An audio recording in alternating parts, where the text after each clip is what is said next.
शहराची खबरबात या बातमीपत्राचे प्रायोजक आहेत Mac care super speciality hospital Ahmednagar. Congratulations वहिनी, बाळ झाल्याबद्दल। पण मी ऐकलंय डिलिव्हरी फार क्रिटिकल होती। आता ठीक आहे ना सगळं? अगं होता थोडा प्रॉब्लेम, पण स्त्रियांच्या आरोग्याची संपूर्ण काळजी घेणारं मातृसेवा होतं ना साथीला। सगळं सुरळीत झालं। किशोर वयापासून ते रजोनिवृत्तीपर्यंत स्त्रीच्या आरोग्याची संपूर्ण काळजी घेणारं अहमदनगर मधील पहिलं स्त्री रुग्णालय Matruseva women's hospital obstetric ICU। किशोरवयीन आणि विवाहपूर्व समुपदेशन, गरोदर माता तपासणी आणि प्रसूती, पहिल्या सिझेरियन नंतर नॉर्मल डिलिव्हरीची सोय। मातृसेवा विमेन्स हॉस्पिटल, सक्कर चौक, नवीन टिळक रोड, अहमदनगर। फोन 9850 20 0017।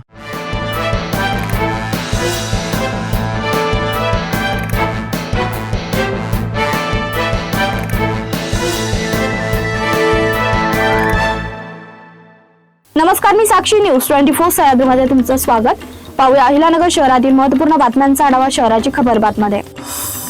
सावेडी उपनगरातील मिस्किन मळा परिसरातून जप्त करण्यात आलेल्या सुमारे 31 लाख रुपये किमतीच्या 150 ग्रॅम मेफेड्रॉन प्रकरणाची मुख्य साखळी उघड करण्याचं मोठं आव्हान तोपखाना पोलिसांपुढे उभं राहिलंय। या प्रकरणातील अटक केलेल्या ईशान सय्यद, रेहान शेख आणि वसीम बागवान या तिघांना सोमवारी न्यायालयात हजर करण्यात आलं असता न्यायालयाने त्यांना 24 जुलैपर्यंत 4 दिवसांची पोलीस कोठडी सुनावली आहे। जिल्हा मध्यवर्ती सहकारी बँकेच्या आगामी निवडणुकीच्या पार्श्वभूमीवर राजकीय हालचालींना वेग आला असतानाच विधान परिषदेचे सभापती राम शिंदे यांनी महत्त्वपूर्ण भूमिका स्पष्ट केली आहे। मुख्यमंत्री देवेंद्र फडणवीस यांचे जिल्ह्याकडे बारकाईने लक्ष असलं तरी जिल्हा बँकेच्या निवडणुकीत त्यांनी अद्याप कोणताही हस्तक्षेप केला नाही। स्थानिक पातळीवरील घडामोडी आणि परिस्थिती लक्षात घेऊन गरज भासल्यास त्यांच्याकडे चर्चा होईल असं शिंदे यांनी स्पष्ट केलं।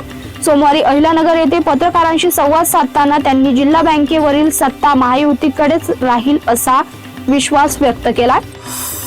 शेंडी बायपास रस्त्यावर आलिशान कारमधून गावठी पिस्तूल विक्रीसाठी आलेल्या 2 अट्टल गुन्हेगारांना स्थानिक गुन्हे शाखेच्या पथकाने अत्यंत शिताफीने सापळा रचून अटक केलाय। त्यांच्या ताब्यातून 5 गावठी पिस्तुले, आलिशान कार व मोबाईल असा एकूण 10,90,000 रुपयांचा मुद्देमाल हस्तगत केलाय।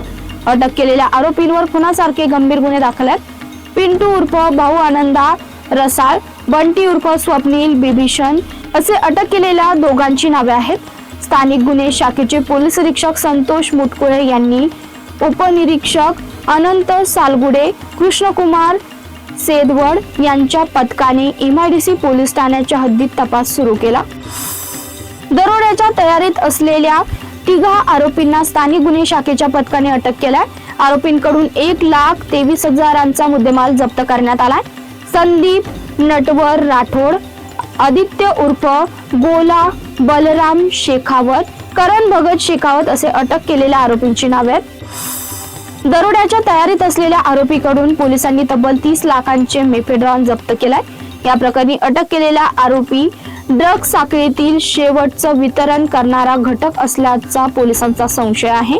त्यामुळे या ड्रगचा पुरवठा नेमका कुठून झाला, त्यामागील मुख्य सूत्रधार कोण आहे आणि शहरातील आणखी किती जण या रॅकेटशी संबंधित आहेत याचा पोलीस कसून तपास करत असून शहरातील रॅकेटचं वास्तव समोर येण्याची शक्यता आहे।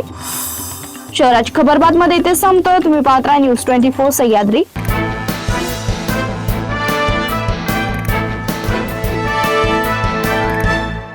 शहराची खबरबात या बातमीपत्राचे प्रायोजक होते Mac care super speciality hospital Ahmednagar.